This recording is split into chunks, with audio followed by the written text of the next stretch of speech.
මනුස්ස ජීවිතයක් අරගෙන මේ ලෝකේ ඉපදුනේ පෙර බුද්ධාන්තරවල ඉපදිලා කරගත්ත සුවිශාල කුසල් වැඩි වශයෙන් වියදම් කරලා නිතර බණ අහන අය හැටියට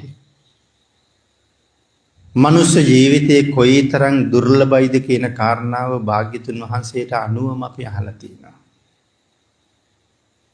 නමුත් ඒ ධර්ම කාරණාවන්ගේ පැහැදිලි කරන ඒ තරම්ම ඒ දුර්ලභ ජීවිතය අද Tamanට ලැබිලා තියෙනවා. ජීවිතේ බලාපොරොත්තු ගොන්නක් තියාගෙන යමක් මුදුන්පත් කරගන්න සාක්ෂාත් කරගන්න Taman සතු කරගන්න කටයුතු කරන කෙනෙක් ඒ බලාපොරොත්තුව මුදුන්පත් කරගත්තාම කොයිතරම් සතුටු වෙනවද? ඊට වඩා කොච්චරනම් දුර්ලභද මේ ලෝකෙ මිනිසෙක් හැටියට උපදින එක. එහෙනම් මේ වාසනාවන්ත මනුස්ස ජීවිතය දැන් අපිට ලැබිලා තියෙනවා. ඒ මනුස්ස ජීවිත අතර සම්මා දිට්ඨිය ඇති මිනිසුන් බවට පත් වෙන්න ඊටත් වඩා පින් වියදම් කරන්න ඕනේ. සම්මා දිට්ඨිය ලැබුව අය අතර මට හිතෙන්නේ මේ වාගේ රටක උපදින්න තවත් වැඩියෙන් පින් වියදම් කරන්න ඕනේ කියලා. හොඳම තැනකට යන්න හුඟක් වියදම් කරලා අපි ඇවිල්ලා තියෙනවා. මොකද ලංකාවේ ඉපදුන කෙනෙකුට කරන්න පුළුවන් කුසල් මේ ලෝකෙ වෙන කොහේ ඉපදිලාවත් කරන්න බැරි ඒවා. දෙවියෙක් බ්‍රහ්මෙක් වෙලා ඉපදුනත් සමහර පිනක් කරගන්න මේ රටටම එන්න ඕනේ. ඒකයි තියෙන විශේෂත්වය. බඹලව කරන්න බැරි පිනුත් ලංකාවට ඇවිල්ලා කරන්න පුළුවන්. දෙව්ලොව කරන්න බැරි පිනුත් ලංකාවට ඇවිල්ලා කරන්න පුළුවන්. ලලාට ධාතුන් වහන්සේ වැඳ ගන්න උණු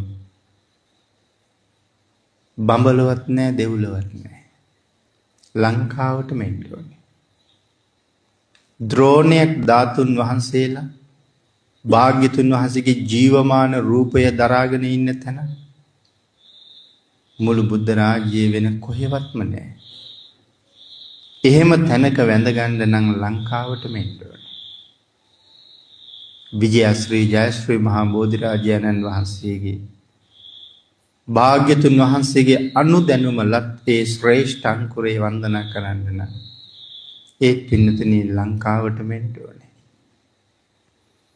ඒකයි මම කිව්වේ ලංකාවේ උපදින්න සම්මා දිට්ඨිය අරගෙන වෙන රටක උපදිනවටත් වඩා පින් තියෙන්න ඕනේ කියලා.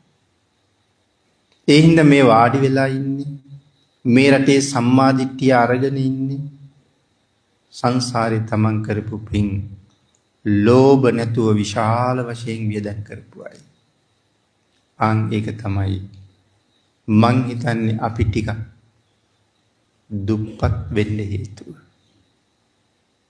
ඒ බින්නතනි සැප විඳින්න පෙර හම්බ කරපු පින් වියදම් කරලා තියෙනවා මේ ජීවිතය අරගන්න.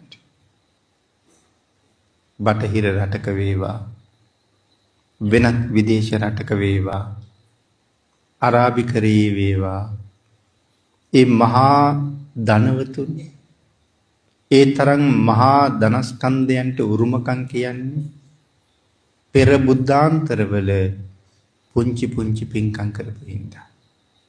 හැමදාම ඔහොම හිටියා නෙමෙයි. පෙර බුද්ධාන්තරවල පොඩි පින්කම් කරපු අය. ඒ දන් දීපු කුසල් දැන් ඵල දීලා තියෙනවා. අද සම්මා දිට්ඨිය ඇතත් නැතත් තමන් කරගත්ත පින තමන්ට ඵල දෙනවන්නේ. පින වගේම පවත් ඵල දෙනවා. භාග්‍යතුන් වහන්සේ හරි ලස්සනට ඒක දේශනා කරනවා. යානි කරෝති පුරිසෝ තානි අත්තනි පස්සති. මේ ලෝකේ ඉපදුන යම් කෙනෙක් යම් කර්මයක් කරනවා නම් ඒ කාන්තේම තමන්ගේ කර්මය දවසක තමන් තුලින්ම අත්දකිනවා. කල්යාණකාරී කල්යාණං ඒක කුසල කර්මයක් වෙන්න පුළුවන්. පාපකාරීව පාපකම් ඒක අකුසල කර්මයක් වෙන්නත් පුළුවන්. කුසල් වේවා අකුසල් වේවා තමන් කළ කර්මය ඒකාන්තයෙන් දවසක තමන් තුලින් මත්දකිනවා. ඒක තමයි කර්මයේ ස්වභාවය. කොයි වගේද? යාදිසං වපති බීජං තාදිසං හරතේ ඵලං. යමෙක් වපුරන්නේ යම් බීජයක්ද ලැබෙන ප්‍රතිඵලයත් බීජයට අනුවමයි. පොල් හැදුවහම අපිට තල් හම්බෙන්නේ නැහැ නේ පින්නතුනි. පොල් හැදුවහම ලැබෙන්නේ පොල්ම තමයි. වී වපුරහම ලැබෙන්නේ වීම තමයි. එහෙනම් වපුරන්නේ මොනවද? තමන්ට ලැබෙන ඵලය ඒකමයි. එහෙනම් මේ ලෝකේ ජීවත් වෙනකොට අපි කරගන්නේ කුසල්ද අකුසල්ද? අනිවාර්යෙන් ඒ දෙකම දවසක අපිට පල වෙනවා. එදාට අපි ඉපදිලා ඉන්න තැනවත් ඉපදිලා ඉන්න විදිහවත් වටින්නේ නැහැ. ආන් ඒක නිසා සසර කරගත්ත පින් කොයි විදිහට ඉපදුනත් ඵල දෙනවා.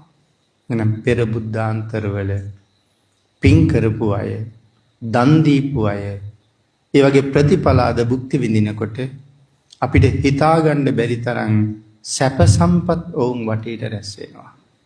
පින නම් සැපයට නමක් කියලා දේශනා කළේ.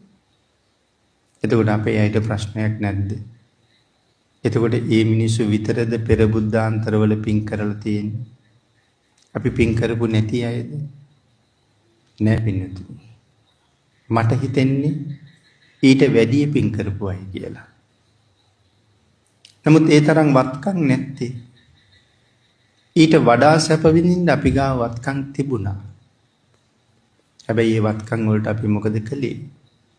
ඒවා අපි වියදම් කළා. මොකටද වියදම් කළේ? සම්මා දිට්ඨික රටක සම්මා දිට්ඨිකේ කැටියට උපදින්න. ඒ පෙරපින් බය නැතුව ආයෝජනය කරලා මේ ජීවිතේ අරගත්තේ ඊට වඩා හම්බ කරන්න හිතාගෙන. ඉතින් ඊට පස්සේ ආයෝජනයේට සාධාරණයක් කළාද කියන එක තමන් තමයි දන්නේ. වාසනාවන්ත ජීවිතයක් ලබා ගත්තා. මං කිව්වේ වැඩිපුර හම්බ කරන්නයි මේ ජීවිතේට ආවේ කියලා. කුසල් හම්බ කරන්න. මොකද කොච්චර පින් කරන්න පුළුවන් කාලෙක කොච්චර පින් කරගන්න පුළුවන් රටකද අපි ඉපදිලා තියෙන්නේ. මේ ලෝකේ සම්මා දිට්ඨික බෞද්ධ රටවල් 10ක් විතර තාම තියෙනවා. හැබැයි ඉතින් මේ හැම රටක් ගැනම කල්පනා කරාම අපි ඒවා දිලිඳු කියලා කතා කරන මට්ටමේ රටවල්. ලංකාව ගත්තා, බුරුමය ගත්තා, ලාओසේ ගත්තා, වියට්නාමයේ ගත්තා, තායිලන්තයේ ගත්තා. මහා දියුණු රටවල් නෙමෙයිනේ. දියුණු වෙමින් සැප විඳින්න තිබුණ පින් වියදම් කරලා සම්මා දිට්ඨිකයෙක් වෙලා ඉපදුනේ. මේ සංසාරයෙන් මෙතර යන්න පින් රැස් කරන්න පුළුවන්කම තියෙන තැන්වල.